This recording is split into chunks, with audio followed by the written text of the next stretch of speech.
আজকের বাংলা সংবাদে আপনাদের স্বাগত জানাই। আমি অনন্যা। প্রথমে চলুন শিরোনামগুলি দেখে নেওয়া যাক, তারপরে বিস্তারিত প্রতিবেদন রয়েছে। এমপি হয়েও শেষ রক্ষা হল না জামাতের কুষ্টিয়ার এমপি আমির হামজার, বিতর্কিত কর্মকাণ্ডের জন্য গ্রেফতার।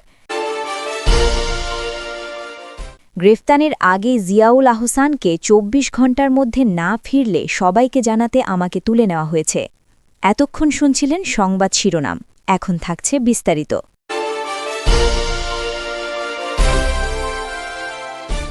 রাজনৈতিক অঙ্গনে আজ এক নতুন বিতর্কের জন্ম হয়েছে যখন জামায়াতের কুষ্টিয়া থেকে নির্বাচিত এমপি আমির হামজার বিরুদ্ধে আদালত গ্রেফতারি পরোয়ানা জারি করেছে।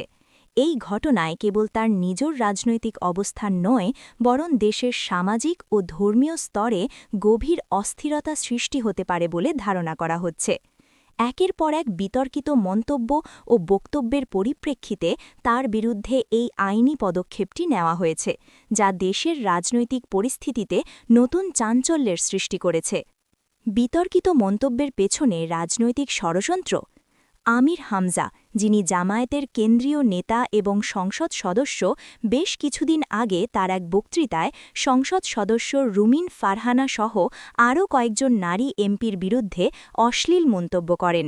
তার এই মন্তব্য সংসদে তীব্র বিতর্কের সৃষ্টি করে এবং তার রাজনৈতিক দল জামায়াতের প্রতি জনগণের আস্থা নিয়ে প্রশ্ন তুলে দেয়।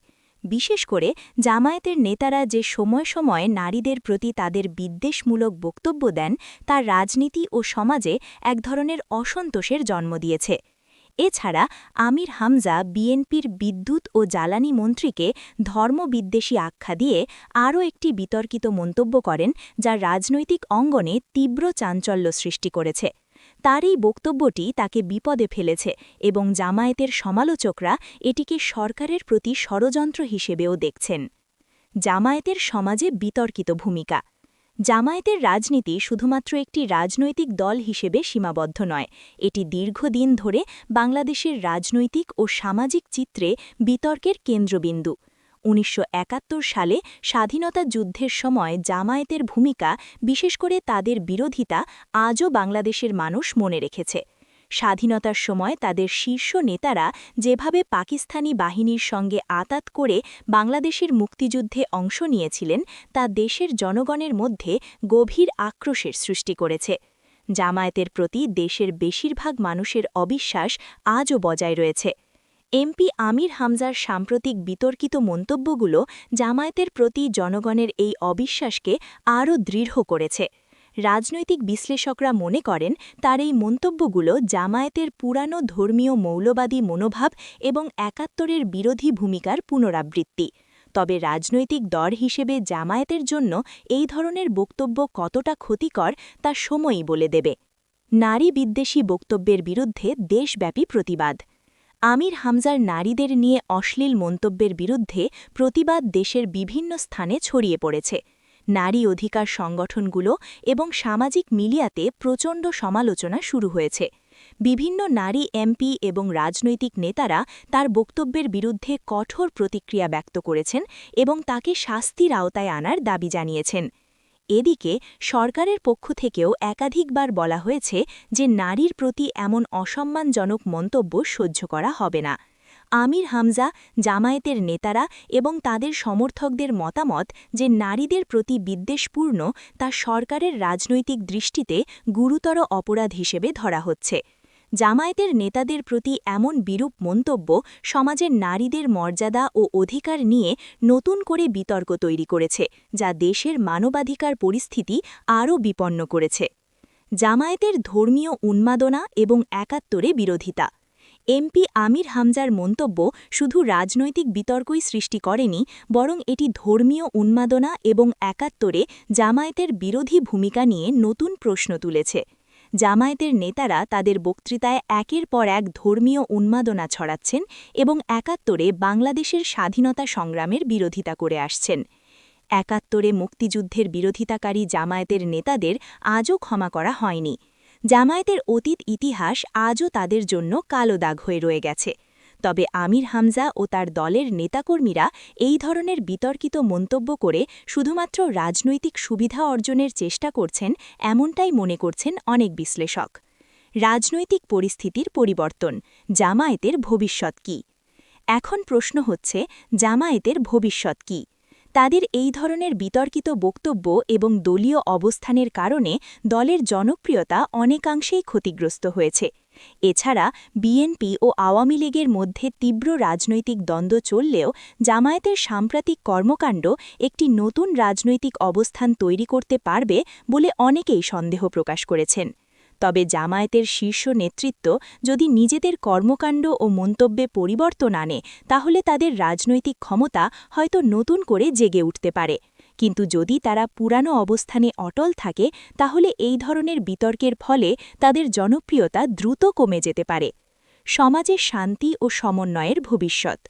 এই ধরনের রাজনৈতিক বিতর্ক বিশেষ করে ধর্মীয় ও সামাজিক দৃষ্টিকোণ থেকে সমাজে শান্তি ও সমন্বয়ের জন্য একটি বড় চ্যালেঞ্জ হয়ে দাঁড়িয়েছে।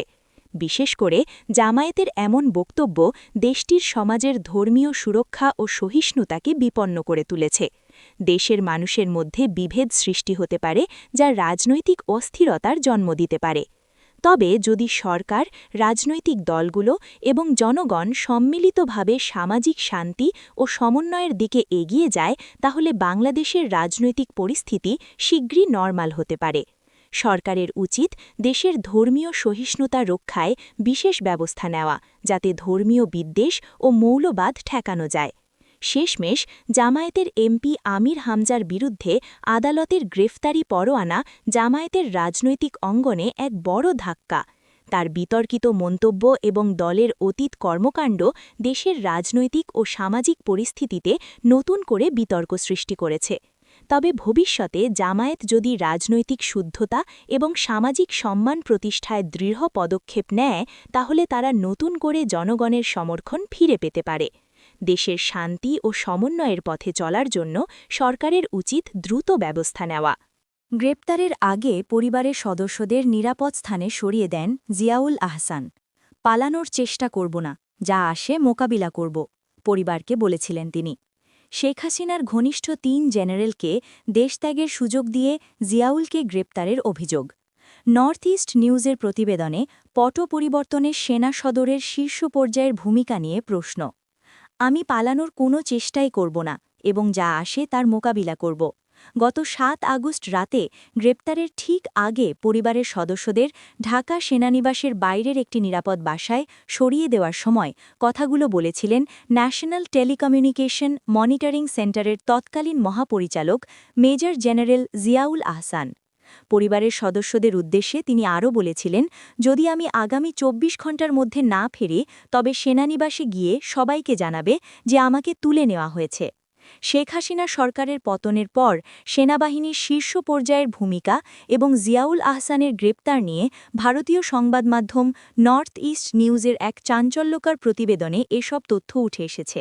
প্রতিবেদনে দাবি করা হয়েছে, সরকারের পট পরিবর্তনে বিদেশি ইন্ধনের তথ্য গোপন করতেই শেখ হাসিনার ঘনিষ্ঠ ৩ মেজর জেনারেলকে দেশত্যাগের সুযোগ করে দেয় সেনা সদর। বিপরীতে তড়িঘড়ি করে গ্রেপ্তার করা হয় জিয়াউল আহসানকে। যেভাবে গ্রেপ্তার হন জিয়াউল আহসান।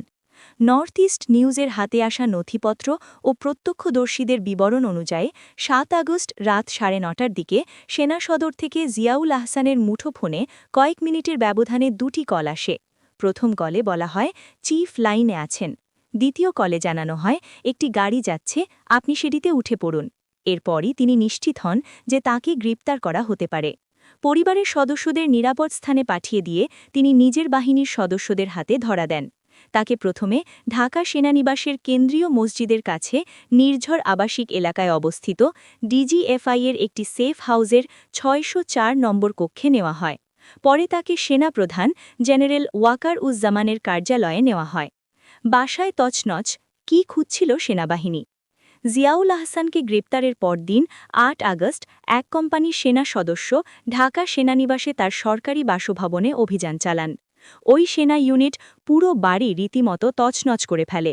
ড্রয়িং রুমের সোফা থেকে শুরু করে বিছানার তোশক পর্যন্ত ছিঁড়ে ফেলা হয়। নাম প্রকাশে অনিচ্ছুক এক সেনা কর্মকর্তার বরাত দিয়ে নর্থ ইস্ট নিউজ জানিয়েছে, স্পষ্টতই তারা সেখানে কিছু একটা খুঁজছিল। এনটিএমসির প্রধান হিসাবে সন্দেহভাজন ও রাষ্ট্রবিরোধী ফোনা আলাপ আড়িপাতার দায়িত্বে ছিলেন জিয়াউল আহসান। ধারণা করা হচ্ছে বিদেশি শক্তি ও শীর্ষ সেনা কর্মকর্তাদের যোগসাজস্যে ক্ষমতা পরিবর্তনের কোনো গুরুত্বপূর্ণ অডিও রেকর্ড বা তথ্য তার কাছে ছিল কিনা সেটি খুঁজতেই এই তল্লাশি চালানো হয়। ৩ জেনারেলের দেশত্যাগ ও সেনা সদরের ভূমিকা। প্রতিবেদনে বলা হয়েছে, জিয়াউল আহসানকে যখন গ্রেপ্তার করে একের পর এক হত্যা মামলায় জড়ানো হচ্ছে, তখন শেখ হাসিনার অত্যন্ত ঘনিষ্ঠ ৩ জেনারেলকে নির্বিঘ্নে দেশত্যাগের সুযোগ দেওয়া হয়।